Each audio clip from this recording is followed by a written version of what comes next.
저희 지난 시간에 배운 내용들 다 기억하고 계신가요? 네.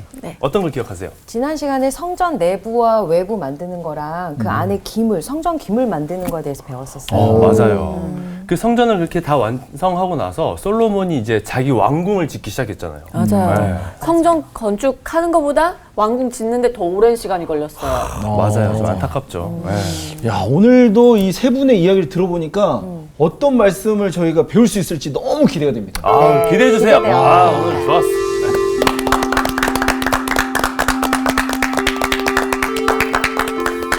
안녕하세요. 안녕하세요. 잘 지냈죠? 네. 반갑습니다. 반갑습니다. 네. 성전에 대한 공부를 우리가 하고 있었는데 혹시 성전 앞에 세워졌던 기둥 기억이 나세요? 네. 녹기둥, 어마어마한 기둥. 보아스와 야긴이라고 야긴과 보아스. 와, 그걸 다 기억을 하네. 네. 네. 휘씨 엄청나네요. 성격들이 좋은데. 발전하고 있습니다. 네. 네. 그 이름의 뜻들이 무엇인지도 기억이 나는지 모르겠네. 야긴은 그가 세우신다라고 하는 얘기이고 보아스라고 하는 것은 크게 보면은 함대라고 네. 하는 뜻도 있지만은 능력이 그분에게 있다. 그렇게 얘기하죠. 그러니까 둘을 합치면은 뭔가를 일으켜 세우는 능력이 우리 하나님께 있다. 그러니까 네. 이 성전에 들어오는 이들은 예를 들면 우리의 삶에 기둥이 무너진 것처럼 내 삶이 고달프고 힘겹고 그렇다고 할지라도 오늘 하나님과의 대면을 통해서 일어선 존재, 나를 세워주시는 그분과 만나가지고서는 우뚝 선 존재가 되라고 하는 말하고 있지는 않지만은 무언의 메시지가 그 기둥 속에 이미 담겨 있었다고 얘기를 할 수 있겠습니다. 어떤 장소가 우리에게 힘을 주는 공간들이 있죠. 네. 거기에 가면 좀 힘이 나기도 하고 거기 다녀오고 나면 내가 회복되는 것을 느끼는 장소들이 있습니다. 근데 그게 사람마다 다르죠. 네. 성원 씨에게 그런 장소가 따로 있고 나온 씨에게 장소가 따로 네. 있죠. 네. 그러나 어쨌든 여기 하나님 앞에 나오는 사람들은 그렇게 회복되고 일어선 존재가 되기를 소망하는 이름이 그 이름 속에 담겨 있다고 말할 수 있겠는데요. 자, 성전 다 지었습니다. 네. 네. 그리고 지난 시간에 우리들이 봤던 게 뭐냐면은 예루살렘의 왕궁도 다 짓게 되었습니다. 성전 짓는데 7년 걸렸고 왕궁 짓는데 13년 걸리고 20년 동안의 대대적인 토목공사가 이제 끝이 났습니다. 근데 이 모든 일들이 솔로몬 때 이루어졌는데 항상 이 솔로몬의 역사 기록 속에는 다윗에게 약속했던 것들이 이루어졌다. 이렇게 얘기해서 다윗과의 깊은 연결고리를 만들어내곤 했던 것을 볼 수 있는데요. 자, 성전을 만들었어요. 건물을. 네. 네. 그 다음에 해야 할 일은 뭐냐면 이 장소가 거룩한 장소가 되어야 하잖아요. 그렇죠. 건물 그 자체가 거룩하지는 않습니다. 네. 이걸 거룩하게 만들어야 되죠. 그게 뭐냐? 하나님의 임재의 상징이 그 속에 들어와야 합니다. 네. 그게 바로 언약궤라고 네. 볼 수 있겠는데요. 오늘 수업 열왕기서 8강 성전의 언약궤를 모심. 오늘은 이제 이 굉장히 긴 본문 가운데 일부만 우리가 공부를 하게 될 텐데 사실은 이 8장 전체는 매우 정교한 신학적 구성으로 이루어져 있습니다. 문학적으로 보자고 한다면은 여러분 그 데칼코마니라는 거 알죠? 네. 네, 그림적으로 딱 펼치면은 똑같아지는 거. 네. 네. 데칼코마니적인 구조로 돼 있습니다. 그러니까 앞부분에 예를 들면 뭐 1절부터 13절까지는 어떤 사건 그걸 보여주고 있고 맨 뒷부분에 62절부터 66절도 어떤 사건을 보여줘서 둘이 이렇게 딱 마주치게 해놓습니다. 그 사건들의 신학적 의미를 해석하는 게 중간에 들어가 있고요. 이것을 전환시키는 단락들이 가운데 딱 들어가 있기도 하고 그 가운데 딱 한복판에 있는 게 뭐냐? 7가지의 기도입니다. 성전을 향하여 드리는 7가지의 기도가 가운데를 딱 형성하고 있는데 뭐 이 문학적 구조를 여러분 나중에 기회가 되면 한번 8장 전체를 읽어보면서 어떻게 데칼코마니적 구조로 되어 있는지를 한번 분석을 한번 해보시면 재미있을 것 같아요. 네. 오늘 그 얘기를 이제 다 할 수는 없고 네. 부분적인 얘기를 이제 하게 될 텐데 솔로몬이 성전을 다 짓고 나니까 아까 얘기한 대로 성전이라는 건물이 딱 세워졌습니다. 네. 그러고 나면은 이 성전이 거룩한 곳임을 나타내 줘야 하잖아요. 네. 네. 그러기 위해서는 뭔가 사람들에게 상징물이 필요합니다. 자, 이렇게 얘기를 해볼까요? 장소라고 한 말이 있는데, 네. 그 우리말로는 잘 구별이 안 되는데 둘 다 장소라고 얘기할 수 있겠는데, 영어로는 이제 place라고 하는 장소라고 네. 하는 것이 있고, space라고 하는 게 있습니다. 네. 공간. 이것은 공간이라는 네. 것이죠. 그런데 여러분, 장소와 공간은 같은 의미로 사용될 수도 있지만은 네. 장소는 뭐 예를 들면 여기 기독교 방송이 어디에 있냐 장소를 물으면은 여기는 뭐 어디 네. 네. 번지수를 얘기할 수 있어요. 이게 위치. 장소입니다. 네, 네. 네. 그런데 이것이 하나님의 말씀이 선포되고 또 하나님의 말씀을 배우는 그런 장소, 특별한 장소, 네. 우리의 삶에 아주 밀접한 관계를 갖고 있을 때는 그곳이 공간이 되는 거예요. 그 앞에 뭐냐, sacred, 아주 신성한 공간, 그렇게 되는 거죠. 그러니까 이 스페이스를 지금 얘기하고 있는 것은 뭐냐, 우리의 삶의 경험이 그 속에 연루될 때, 그렇죠. 여러분, 아파트가 많이 서 있습니다. 네. 한국에 도처에 아파트가 서 있습니다. 네. 그러나 그것들은 그냥 얘기하자면 장소입니다. 네. 그런데 그 장소 속에 내가 들어가서 내 가족들과 함께 살고 그리고 이웃들과 더불어서 공동체를 이루어 살게 될 때 그것은 나에게 굉장히 소중한 공간이 되는 것이죠. 네. 그러니까 솔로몬이 지금 여기 건물 하나를 지었습니다. 이것은 장소입니다. 네. 그러니까 이 장소를 특별한 것으로 만들기 위해서는 삶의 이야기가 있어야 합니다. 거기 가장 중요한 게 뭐냐? 우리는 하나님의 언약 백성이야. 네. 하나님이 우리에게 꿈을 주셨어. 그렇죠? 네. 언약 백성으로 어떻게 살아야 하는지를 가르쳐줬던 매우 중요한 것이 무엇이었습니까? 십계명. 네. 이게 언약 백성이 살아가야 할 삶의 대강령이었죠. 네. 그 돌판을 집어넣었던 그죠? 언약궤. 바로 이것이 이 장소를 특별하게 만드는 것이에요. 이렇게. 그렇죠? 네. 그러니까 지금 솔로몬이 해야 하는 일은 건물을 만들었지만은 이제 그곳을 특별한 곳으로 만들기 위해서 필요한 조치를 취하는 것입니다. 네. 그게 뭐냐? 언약궤를 모셔오는 일이에요. 이게 이제 8장의 첫머리에 등장하는 얘기인데, 근데 그 언약궤가 어디에 있었냐면 다윗 왕 시절에 언약궤가 다윗성으로 옮겨져 있었거든요. 네. 이미. 네. 그러니까 이스라엘 장로들을 소집합니다. 그리고 모든 지파의 우두머리들 그들을 다 솔로몬이 자기에게로 소집을 했습니다. 그러자 그들이 왕의 집합 명령에 따라서 다 모여왔는데 그때가 마침 에다님 월 그렇게 말하고 있는데 네. 네. 이 달, 일곱째 달이라고 얘기해요. 이게 유대달력으로 일곱째 달을 얘기하는 것입니다. 그러니까 우리로 얘기하면은 대략 10월경이라고 보면 될 텐데 네. 이 일곱째 달 절기에 이스라엘의 모든 장로들이 다 이릅니다. 그리고 장로들이 법궤를 움직일 수 있나요? 안 되죠. 네. 거룩한 그렇죠. 것은 누구에게 맡겨져 있습니까? 레위 사람들입니다. 네. 레위 사람들이 궤를 메고 이제 행진을 하는 것입니다. 자, 이 광경을 여러분 머릿속에 한번 떠올려 보십시오. 건물이 하나 세워졌습니다. 네. 7년 동안의 대역사를 통해서 네. 아름다운 성전 백향목으로 만들어지고 네. 네. 또 금으로 금으로. 치장을 하고 아주 화려한 건물이 있는데 그 마치 활용점정을 하는 것처럼 이제 언약궤를 모시고 들어가야 하는데 네. 네로라 하는 모든 지도자들이 다 모여들었습니다. 네. 그리고 구경하기 위해 백성들 다 모여왔습니다. 그리고 제사장들이 법의들을 입고 언약궤를 메고 행진을 합니다. 이 행진, 프로세션이 매우 중요한데요. 네. 행진을 해가는 그 모습들을 사람들이 이제 지켜보기 시작하는데 모든 백성들이 모여가지고서는 왕 앞에 모여서 이제 가고 있는 것입니다.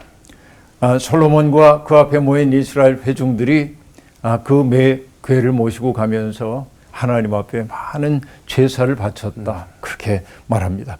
소와 양으로 제사를 지냈고 얼마나 많은 제사가 바쳐졌는지 수를 다 헤아릴 수 없었더라라고 얘기를 하고 있고요.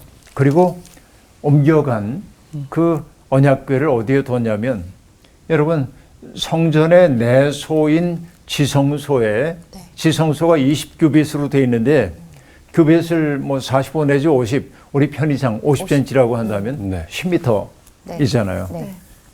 10m인데 그룹 케로빔이라고 얘기하고 있는 그 날개 달린 천사가 날개를 활짝 펴고 있고 그리고 이쪽 벽 거의 닿고 이 날개가 그리고 저쪽 두 그룹 가운데 저쪽 천사도 날개를 펴서 저쪽에 닿고 가운데 딱 두 날개가 마주치는 부분이 있겠죠 이렇게 네. 네. 여기에 예, 마주쳐요. 그 자리에 밑에다가 언약궤를 딱 모시는 거예요. 이렇게. 그러니까 어마어마한 그룹이 날개를 펼치고 있는 그 아래에다가 지금 언약궤를 딱 모시게 되는 것임을 알 수 있습니다. 굉장히 화려하죠. 네. 그래요. 그리고 이제 언약궤 뚜껑은 우리가 속죄 소, 시은좌 이런 말로 표현하기도 하는데 거기에도 그룹들이 날개를 펼치고 있습니다. 네. 그 굉장히 장엄한 그런 광경인데 그러니까 정말 모든 백성들이 그것을 바라보면서 뭘 느꼈을까요? 그 행렬을 바라보면서 야 멋있다. 그런 거에 대했을까요? 그냥 멋있다를 넘어서서 맞아요. 자, 경외감? 여러분들이 그 자리에 있다고 생각해 보세요. 네. 그 광경을 보면 뭘 느끼냐면 우리가 하나님의 택함 받은 백성이구나. 바로 엎드렸을 것 같은데. 예. 그리고 뭐냐면은 이제 정규 씨하고 나온 씨 모르는 사람이었는데 예를 들면 그런데 그 공간에 같은 공간에 있다고 하는 사실 때문에 공동체가 되는 거예요. 서로 이해하게 되고 네. 우리가 같은 운명을 타고 있는 예. 사람들이구나 하는 걸 알게 되죠. 그래서 어떤 사건이 벌어지는 자리에 함께 있었다고 하는 것은 매우 중요합니다. 네. 그러니까 우리가 이제 그 어떤 일들 시시하게 여겨가지고 뭐 그런 일에 뭐 난 관심 없어. 이런 사람들은 굉장히 시크한 것처럼 보이지만 공동체의 구성 원리를 잘 모르는 사람들입니다. 네. 그러니까 시간 낭비처럼 보이는 일에도 동참해야 할 때가 있는 거예요. 네. 그 사건의 현장 속에. 그러니까 그냥 문자로만 보지 말고 머리로 그림을 한번 그려봐라. 네. 자, 모든 사람들이 모여왔고 그 성전에 지금 언약궤를 맨 제사장들이 행진을 하고 있고 그걸 바라보면서 가슴이 뭉클해지는 거예요. 아, 나도 이 행렬의 일부이구나. 내가 이 하나님의 구원 이야기의 일부로 이 자리에 있는 거구나. 하나님은 나도 당신의 백성으로 삼아주셨구나. 이걸 느끼게 되면서 나아가게 되는 것이죠. 그래서 오늘 우리가 공부 못합니다만은 다음 주에 공부하겠습니다.마는 성전 봉헌식이 다 끝난 다음에 미리 보면은 66절에 보면 이런 구절이 등장합니다. 66절에. 네. 마지막에 그의 백성 이스라엘에게 베푸신 모든 은혜로 말미암아 기뻐하며 마음에 즐거워하였다. 백성들이 이 성전 봉헌하는 예식을 통해서 아까 얘기했던 그런 공동체성을 느끼게 되고 내가 하나님의 백성이라는 사실을 알고 나니까 기쁨이 내 속에 생겨났어요. 네. 그 기쁨은 뭐냐? 내가 시달리고 있었던 잣달한 근심, 걱정을 잠시 잊게 만들어줘요. 그죠? 여러분, 내 속에 기쁨이 있을 때, 즐거움이 있을 때, 나를 괴롭히던 어둠 같은 것들은 힘을 발휘하지 못할 때가 있습니다. 네. 그렇죠? 이 기쁨을 보여주고 있는 건데, 그 다음 얘기 우리들이 봐야 할 텐데요. 언약궤를 쭉 이제 옮겨오는 얘기가 등장하고 있는데, 그때가 언제라고 얘기했냐면은 에다니몰, 일곱째 달 절기라고 얘기했습니다. 네. 이때 아까 얘기했죠. 그때가 언제라고 초막절기라고 얘기했어요. 10월. 예. 초막절기라고 하는 게 농사 짓는 사람들에게 농사절기입니다. 가을 거지를 다 끝마친 다음에 하는 네. 절기인데 이 초막절이 되면은 뭐 그 밭에다가 원두막 같은 걸 지어놓고 왜냐하면 빨리 거두어야 하기 때문에 거기에 또 사람들이 와서 가져가지 못하도록 지키기도 해야 되기 때문에 초막을 짓는 전통이 있었습니다만은 이것을 이스라엘은 농사절기이지만은 그것을 자기들의 역사 경험과 연결시키죠. 네. 언제나 이제 그렇습니다. 근데 그들의 역사 경험이라는 게 초막과 관련되는 것이 뭐냐면 광야 생활 40년. 네. 그동안에 여러분 광야 생활을 하는 동안에 아주 그 오랫동안 거주할 수 있는 잘 지은 집을 지을 수 있습니까? 아니죠. 언제 이동해야 그렇죠. 돼? 맞아요. 네. 그러니까 누거예요. 아주 거친 장막들을 치고 지낼 수밖에 없습니다. 네. 그러니까 이 초막절이 되면은 그런 집들을 지어놓고 편안한 집을 떠나서 초막에 거주하라고 하는 얘기는 자칫하면 사람이 평안해지면 자기의 옛 시절을 까맣게 잊어버린다. 그렇죠. 네. 그러니까 의도적인 불편함을 경험함을 통해서 네. 자기의 원래 뿌리를 돌아보자고 하는 것이 예. 바로 이 초막절 명절이라고 얘기할 수 있겠는데요. 이때 이 초막절 명절 가운데서도 아주 중요한 게 면제년에 치러지고 있는 초막절에 율법을 낭독하도록 되어 있습니다. 네. 왜냐하면 이 초막절기는 그들에게 율법을 주신 신의 산에서 율법을 주셨던 하나님을 기억하고 상기하는 때이기도 하기 때문에 그렇습니다. 그래서 여러분 느헤미야 시대에 이스라엘 백성들이 포로에서 생활에서 돌아와가지고 예루살렘 성벽을 새로 쌓고 그러고는 에스라가 수문학 광장에서 성경 율법을 낭독해요. 사람들이 그 율법을 듣고 울어요. 네.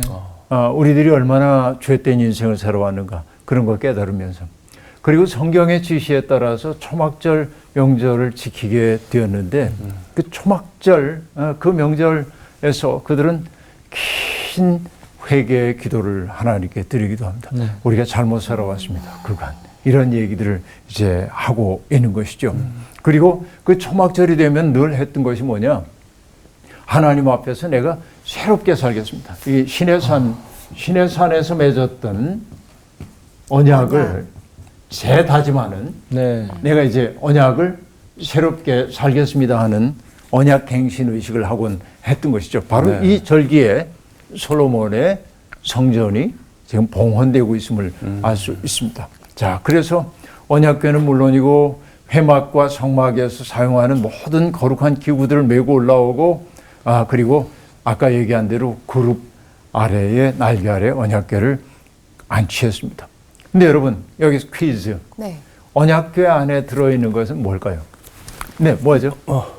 만나. 또. 아론의 쌍난 지팡이. 돌판? 네, 다 나왔어요. 다 나왔는데 고생이다 우리. 딩동댕. 네, 그런데 다행이다. 네. 이것은 히브리서 9장 4절에 근거해서 여러분 답한 거예요. 히브리서 9장 4절에 보면은 네. 거기에는 언약궤 안에 만나를 담은 금하리, 아론의 쌍난 지팡이, 네. 언약의 돌판이 있고 라고 얘기합니다. 네. 그러나 여기에 오늘 우리 본문 말씀을 보면은 그 언약궤에는 9절을 보면요. 8장 9절 보면 그 네. 궤 안에는 두 돌판 외에 아무것도 없으니 네. 라고 얘기하고 있습니다. 돌판만 이것이 있었네요. 진실이죠. 실제로 만나를 담은 뭐 이게 있을 수가 없죠. 상할 테니까. 그렇죠. 그렇죠. 쌍난 맞아요. 지팡이 못 어떻게- 사기. 그렇죠. 그런 얘기입니다. 이것은 뭔가 상징적인 얘기지 히브리서가 얘기하고 있는 것은 실제로 들어있는 것은 두 돌판밖에 없었다. 이게 중요해요. 사실은 그 여기에 언약궤 안에 들어있었던 두 돌판이라고 하는 것은 네. 사물이지만 네. 이 사물 자체가 중요한 것이 아니고 돌판 자체는 아무 의미 없어요. 네. 근데 그 속에 새겨진 하나님의 마음으로서의 율법. 네. 그것이 중요하죠. 네. 네. 그러니까 두 돌판이 들어있었다는 말의 의미는 뭐냐면 하나님의 말씀이 그 속에 있었다. 네. 하나님의 말씀은 하나님의 존재를 상징하기도 하는 것이죠. 네. 이게 이제 중요합니다. 네. 이렇게 볼 수 있겠습니다. 그리고 제사장이 성소에서 나올 때 구름이 성전을 가득 채웠다 하고 말합니다. 여러분 구름은 항상 하나님의 임재를 상징하죠. 하나님이 네. 함께 하셔요. 네. 그런데 재미납니다. 구름이라는 것은 하나님의 임재를 상징하는 동시에 하나님의 파악불능성을 보여줍니다. 하나님이 환하게 당신 드러내지 않잖아요. 네. 구름 속에 계셔요. 네. 드러내면서 숨기십니다. 그러니까 인간은 하나님에 대해서 온전히 알 수가 없어요. 네. 그분이 와가지고 우리를 툭 칠 때, 하나님이 지금 나한테 오셨구나라고 느낄 뿐이지, 우리가 하나님을 언어적으로 규정할 수 없단 말이죠. 네. 이게 이제 구름이라고 하는 상징성이 갖는 의미입니다. 그러니까 구름은 하나님의 초월적인 영광을 나타내는 동시에 인간이 파악할 수 없다는 사실을 드러내고 있다 하는 얘기입니다. 그리고 12절부터 솔로몬이 이렇게 이야기합니다. 연설을 하는데 솔로몬이 이르되 여호와께서 캄캄한 데 계시겠다 말씀하셨사오나 내가 참으로 주님을 위하여 계실 성전을 건축하였사오니 주께서 영원히 계실 처소로소이다. 자, 이게 굉장히 중요한 얘기인데 주께서 영원히 계실 처소 라고 얘기하고 있습니다. 네. 네. 나중에는 좀 달라집니다. 왜냐하면 하나님이 여기만 머물 수 없다는 걸 솔로몬도 압니다. 네. 네. 하나님은 온 세상을 창조하신 분인데 네. 하나님이 여기만 거주라고 얘기하면 안 돼요.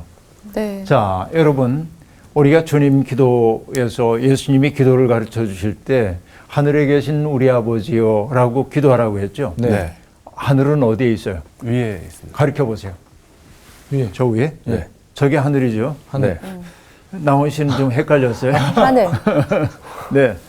사람들이 하늘에 계신 그러면 저 공간 어딘가를 생각해요. 맞아요. 그렇죠? 네. 저 위에 어디? 이게 하늘이라고 생각해요. 그러나 그것은 종교적인 상징성을 전혀 알지 못하는 얘기입니다. 하나님이 저 공간 어디인가에 있다고 한다면 우리보다 새들이 하나님께 가까울 겁니다. 그렇죠. 그렇죠. 네. 새들이 훨씬 더 가까운 높은 나무가 키 큰 나무가 우리보다 하나님께 가까운지도 모릅니다. 그러니까 하늘은 특정한 공간을 가리키는 말이 아님을 알 수 있습니다. 네. 그렇죠. 네. 이때 하늘이라는 건 뭐냐? 여러분, 우리가 하늘 아래 존재한다고 얘기하지요. 다시 얘기하면 하늘에 계신 우리 아버지여라고 한 말은 하나님이 아니 계신 곳이 없다고 한 말의 상징성이 그 속에 담겨 있어요. 네. 그러니까 하나님은 우리가 인간이 파악할 수 없는 존재, 무한히 우리를 초월하시는 존재이지만은 그러나 우리는 하나님이 아니 계신 곳에 있을 수가 없어요. 시편 기자가 얘기하고 있는 것처럼 내가 뭐 동쪽 끝에 가도 서쪽 끝에 가도 바닷속 깊은 곳에 가도 어디를 가도 하나님 아니 계신 곳이 없더라. 그게 뭡니까? 하늘입니다. 그러니까 하늘이라고 하는 것은 피어있는 꽃 한 송이 속에도 하늘이 있고 네. 네. 그리고 내 곁에 있는 노인의 주름 속에도 하늘이 있을 수 있는 거예요. 네. 그 속에서 우리들이 정말 이 생명이 하나님께로부터 비롯됐다는 사실을 알아차리게 될 때 그것은 하늘이 되는 거예요. 그러니까 우리는 하나님이 안 계신 곳에 살 수가 없어요. 네. 다만 인간이 잊어버릴 뿐이죠. 그러니까 이 어떤 특별한 장소를 하나님이 거기에 머무시는, 그래서 하나님이 거기에 있기 때문에 다른 곳에 없는 그런 장소는 없다. 그런 얘기예요. 그러니까 솔로몬은 지금 뭐라고 얘기를 했냐면은 내가 성전을 건축했는데 주께서 영원히 계실 처소로소이다 라고 말하고 있는데요. 그런데 나중에는 이제 이 입장이 좀 바뀌어요. 그 얘기를 나중에 살펴볼 텐데요. 여러분, 주님이 계신 자리는 앞서도 얘기한 대로 모든 곳입니다. 야곱이 네. 형 에서를 피해서 달아나다가 돌베개를 베고 잠이 들지요. 네. 네. 그리고 아주 두려워했습니다. 그런데 하늘에 닿는 돌 계단이 있는 것을 보고 하나님의 천사들이 오르락 내리락 하는 것을 보고 잠에서 깨어납니다. 네. 깜짝 놀라서 야곱이 뭐라고 하냐면 여기가 하나님이 계신 곳이었구나. 아. 그래서 그곳 이름을 뭐라고 하냐면 벳엘. 그래, 베델. 네. 하나님의 집이란 뜻입니다. 네. 그렇죠. 하나님이 거기에만 계시다는 게 아니고 하나님이 바로 이곳에도 나의 고통스러운 삶의 자리에도 함께 하시는 분이구나 라고 하는 사실을 깨닫는 거죠. 이게 매우 중요한 일입니다. 그래서 이 야곱은 자기가 베고 자던 돌베개를 세워서 거기에 기름을 붓고 그것을 하나님의 집이라고 칭합니다. 그러니까 거기에만 하나님이 계신 게 아니라 네. 나의 이 고통스러운 삶의 자리에도 하나님이 함께 하신다는 상징이 베델이죠. 이게 중요한 것입니다. 그 때문에 예수님은 그 장소 그 자체에 온통 사로잡혀서 여기만 소중하다고 하는 사람들에게 그걸 깨닫게 하기 위해 뭐라고 얘기하시냐면 너희가 이 성전을 헐라. 내가 헐어. 내가 사흘 만에 다시 일으키리라. 이렇게 말한단 말이에요. 그리고 이것을 너무나 잘 알았던 바울 사도는 이렇게도 얘기합니다. 너희가 하나님의 성전이것과 하나님의 성령이 너희 안에 계시는 것을 알지 못하느냐? 이 건물로서의 이것만 중요한 것이 아니고 바로 내가 하나님이 머무시는 성전이라는 사실을 알아차려야 한다라고 얘기합니다. 이게 일맥상통해요. 다. 네. 하나님은 어디에나 계신 분이다 하는 얘기입니다. 그래서 솔로몬은 이렇게 영원히 계실 처소입니다라고 얘기하지만은 그것이 하나님을 가두는 장소가 아니라는 사실을 너무 잘 압니다. 네. 그리고 뭐라고 얘기하냐면 이제 돌아서서 백성들을 축복하자, 그렇죠? 온 이스라엘 회중들을 축복합니다. 그리고 백성들에게 우리 하나님을 송축하자. 우리 하나님을 함께 기뻐하자. 하나님이 내 아버지 다윗에게 주셨던 그 모든 약속을 이루어 주셨다라고 찬양으로 초대하고 있습니다. 하나님을 찬양한다고 하는 건 참 아름다운 일이죠. 네. 공희 씨도 찬양하죠. 네. 그 정규 씨도 찬양하잖아요. 네. 지금도 같이 노래 부르는 그룹 여전히 하고 있나요? 예. 아, 그렇군요. 네. 찬양할 때 기쁘죠. 아, 감사하죠. 네. 그리고 뭐 나훈 씨도 노래 잘하는 거 다 알고 있는데 그럼요. 그럼요. 선배님. 늘 타고났죠. 찬양을 기뻐하는 분들인 거 알고 있는데 여러분 찬양은 하나님을 찬양하는 그것은 참 아름다운데 유대교의 전설 가운데 제가 아주 좋아하는 이야기가 하나 있습니다. 여러분 유대교 랍비들이 가르치고 있는데 성전이 있는 시온산은 하나님께서 혼돈의 물을 덮고 있는 덮개라고 생각을 해요. 하나님이 천지창조할 때 혼돈이 있었잖아요. 네. 세상에. 네. 혼돈이 언제든지 삼킬 수 있거든요. 네. 노아 시대에 비가 많이 내렸을 때 하늘에 창이 열렸다고 얘기했고 시면의 물이 솟아올랐다고 얘기했어요. 네. 이게 혼돈의 물입니다. 그렇죠. 네. 그러니까 혼돈의 물이 언제라도 인간의 삶을 혼돈으로 몰아갈 수 있는데 그 성전에 있는 시온산이 혼돈의 물을 이렇게 딱 막고 있는 그런 덮개라고 얘기를 하고 있어요. 그 때문에 이 성전이 그 혼돈을 막고 있기 때문에 세상이 무질서로 돌아가지 않도록 하고 있다고 이제 믿고 있었는데, 근데 다윗 시대에 그러니까 이 다윗이 성전을 짓고 싶었던 마음이 있었잖아요. 네. 그래서 성전의 토대를 닦기 위해 땅을 파다가 그만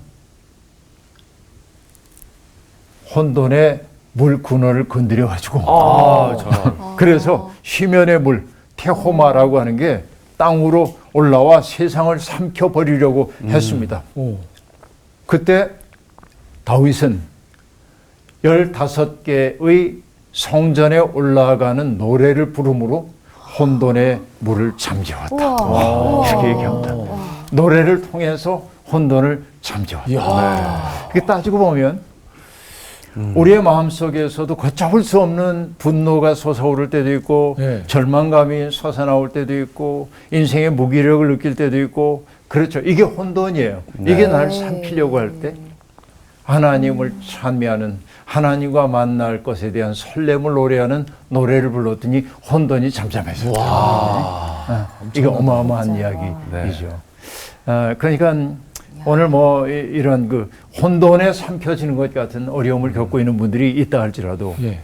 주님을 기뻐하고 주님을 찬양하게 될 때 내 마음속에 혼돈이 가라앉게 된다 하는 이 이야기를 아주 아름답게 들려주고 있는데요. 그리고 이제 얘기를 하고 있습니다. 하나님께서 이렇게 성전을 건축하도록 하신 것은 이미 다윗 왕에게 주셨던 그 모든 약속들을 하나님이 성취해 주셨다고 얘기를 하고 있습니다. 그렇죠? 내가 내 백성 이스라엘을 애굽에서 인도하여 낸 날부터 내 이름을 둘 만한 집을 건축하기 위하여 다른 아무 성읍도 선택하지 않고 다윗을 선택했고 그래서 이스라엘을 다스리게 했다라고 말하므로 성전에 모셔지고 있는 하나님과 다윗 왕가의 연결고리를 만들어내고 있음을 볼 수 있습니다. 하나님의 구원 역사와 다윗 왕의 선택에 대한 이야기를 함으로써 다윗 왕조의 정통성에 대한 이야기를 넌지시 끼워놓고 있음을 알 수 있습니다. 네. 근데 오늘 읽었던 본문 말씀에는 다윗이 성전을 짓고 싶었으나 지을 수 없었던 까닭에 대한 이야기가 나오고 있는데 성전을 정말 짓고 싶었어요. 근데 하나님이 허락하지 않았다. 그거를 왜 그랬을까 물어보면 역대상 22장 8절에 보면 이런 말이 등장합니다. 여호와의 말씀이 내게 임하여 이르시되 너는 피를 심히 많이 흘렸고 크게 전쟁하였느니라. 내가 내 앞에서 땅에 피를 많이 흘렸은즉 내 이름을 위하여 성전을 건축하지 못하리라. 자, 이 얘기는 뭐냐면 성전이라고 하는 게 땅의 피와 연결되면 안 돼. 그러니까 피 흘리는 일과 성전이 연결되면 안 된다. 그러니까 성전이 존재하고 있는 까닭은 뭐냐면 평화를 만들어내기 위해서여야지. 그렇죠? 나의 입장과 나의 힘을 과시하기 위해서 누군가를 억압하고 이랬을 때 성전의 존재 이유는 사라지는 거예요. 네. 오늘 우리의 믿음이라고 하는 것을 돌아봐야 할 까닭이 바로 여기에 있다고 말할 수 있겠습니다. 여러분, 춘추 전국시대의 현인인 노자도 이걸 우리에게 밝혀주고 있는데 도덕경 31장에서 그런 얘기를 해요. 좋은 일에는 평화 시에는 왼쪽을 높은 자리로 한다. 자, 왼쪽. 자, 왕이 이렇게 있을 때 왕이 있는 이 자리를 항상 북쪽입니다. 네. 방위가. 네. 네. 네. 실제 방위가 어떻든 무조건 왕이 있는 데는 북이에요. 네. 네.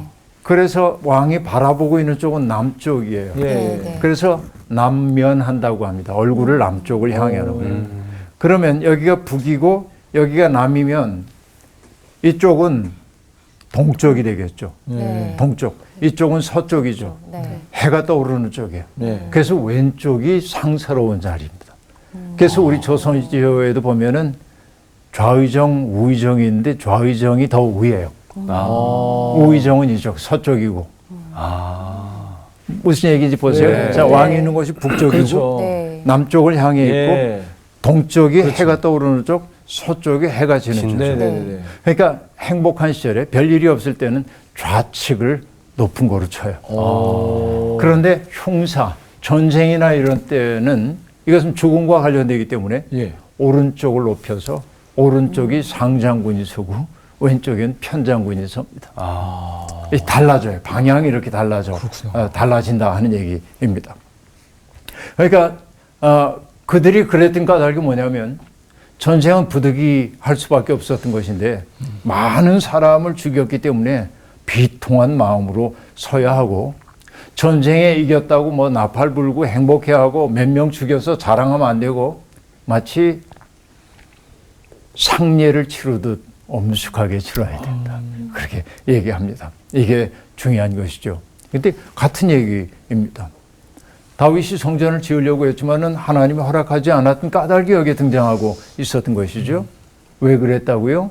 피를 많이 흘렸다. 네. 그러니까 오늘의 종교라고 하는 것이 늘 생각해야 될 것이 오늘 나의 믿음이라고 하는 것이 누군가에게 평화를 가져다 주는 것인지 아니면은 누군가에게 해를 끼치고 고통을 가하는 것인지를 자꾸만 생각해 볼 필요가 있겠다 하는 얘기입니다. 네. 이게 이제 무엇보다 중요하고요. 그래서 하나님은 마음은 있었지만은 다윗에게 성전 건축하는 것을 허락하지 않았지만 그러나 다윗과 맺었던 언약 때문에 내가 짓진 못하겠지만은 내 몸에서 낳은 아들을 통하여서 성전을 짓게 하겠다라고 네. 말씀을 하고 있습니다.